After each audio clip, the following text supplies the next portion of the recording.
Welcome to the Foundry by Forge College. I'm absolutely thrilled you're here with us today. In this explainer, we're going to dive right into our Capstone build, assemble the CI/CD pipeline for project integration and testing deployment workflow. Look, if you've been writing these beautiful modular tests and clever deployment scripts, but you're still sitting there running them manually, well, you are about to experience the absolute magic of continuous integration and continuous deployment, what we call CI/CD. Basically, we're building the engine that runs itself. So, just to give you a sense of where we are on our journey. In our past sessions, we tackled documentation, observability, and scalability, right? We made sure our code could actually be understood and monitored.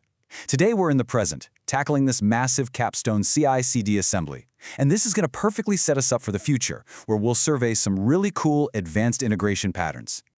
Okay, here's our engineering blueprint for today. We're going to cover 1. The master blueprint, 2. Gating the assembly line, 3. Idempotent deployment scripts, 4. Verifying with artifacts, and finally, 5. Testing the machine. Let's jump right in.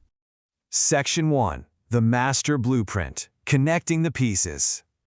You know, up until now, you've had these scattered parts floating around.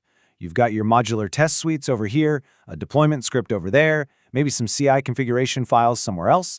And hey, they're great on their own, but a pile of shiny car parts isn't going to drive you to the grocery store, right?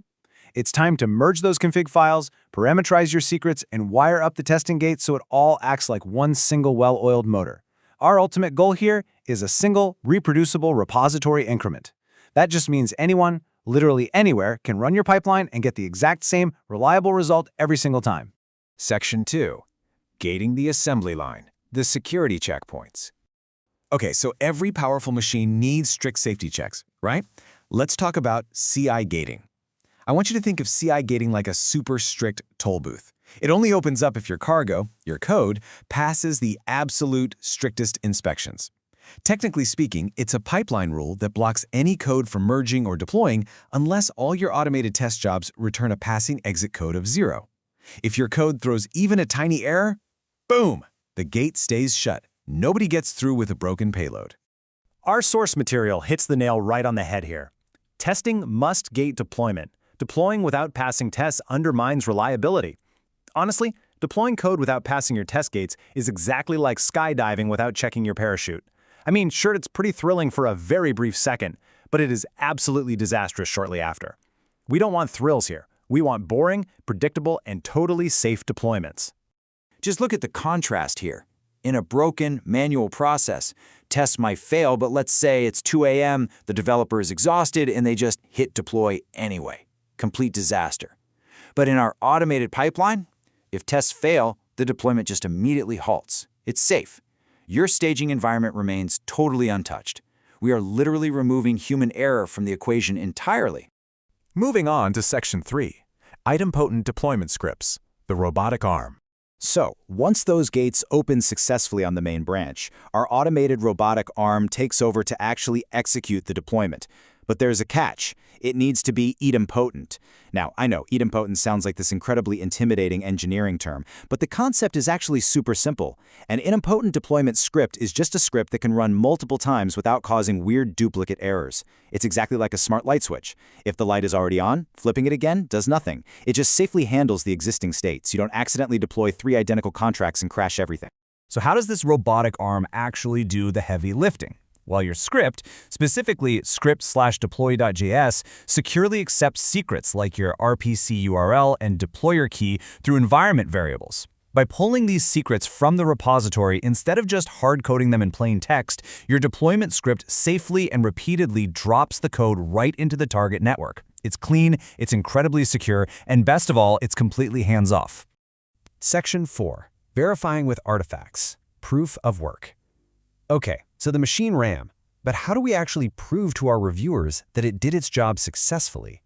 We use artifacts. These are basically your digital receipts. This little map shows your required repository layout, so every piece of evidence is exactly where it should be. Your pipeline rules? They live in .github/workflows/ci.yaml. The execution logic is in script/deploy.js. But the real undeniable proof?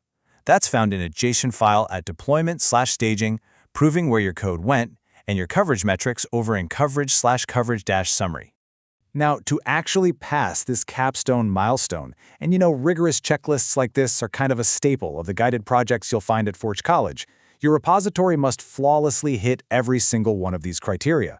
Your CI gating absolutely must block failures, your deployment has to emit those artifact hashes, your README needs crystal clear instructions, and you've got to run matrix testing across at least 2 permutations, like maybe a couple of different node versions. Section 5. Testing the machine. The end-to-end run. It's time, folks. Time to hit the big green button and run this assembly line from start to finish. Let's watch the life cycle of a single code commit as it travels through our newly assembled CI/CD pipeline. First up, you run a quick local smoke test with npm run test, just to make sure you're not pushing obviously broken code. Next, you push to a pull request, and watch those matrix jobs spin up and turn beautifully green. Then, you merge that PR to the main branch, which fires off the actual deployment. And finally, you verify the downloaded artifacts to make sure the payload was delivered safe and sound. When you crack open those CI logs, what are you actually looking for? You want to see these exact strings, deploying to network staging and contract deployed at 0x, followed by your contract's address. Honestly, when you see those lines, you are basically hearing the satisfying hum of a perfectly working deployment engine. There is no better feeling as a developer, for sure. Let me pose a quick question to test what we talked about earlier. What happens if you run a repeatability test right now? Like you just push another tiny, trivial commit to the main branch. Think about it for a second. Because of the setup we just built, thanks to that idempotent script, a repeated run to staging will cleanly succeed, or even better, perform a safe no-op with an already deployed message. It doesn't break, it doesn't duplicate, it just handles the state elegantly. By getting this running, your automated scaffold is now a rock-solid foundation. You are completely ready for some really advanced architectural patterns. We're talking feature flags, seamless blue-green rollouts, even cross-repository triggers. As you explore more Web3 courses and guided projects, this pipeline is going to serve as your unshakable base. You literally never have to worry about a manual deployment again. Because connecting all these individual gears into a single automated motor, it completely changes the game.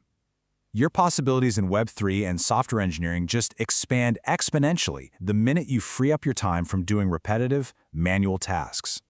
So, before you run off to build, let's do one final pre-flight check. Always double-check the spelling on your core files. Make sure CIYML, script/deploy.js, deployment/staging, and coverage summary are perfectly named. Because in automation, accuracy is everything. I'll leave you with this provocative thought. What good are all these gears if they aren't connected? And now that they are, what on earth will you automate next? If you want to dive deeper into advanced integrations, you've got to check out forge.college. Thanks so much for joining me on this explainer today, and happy building.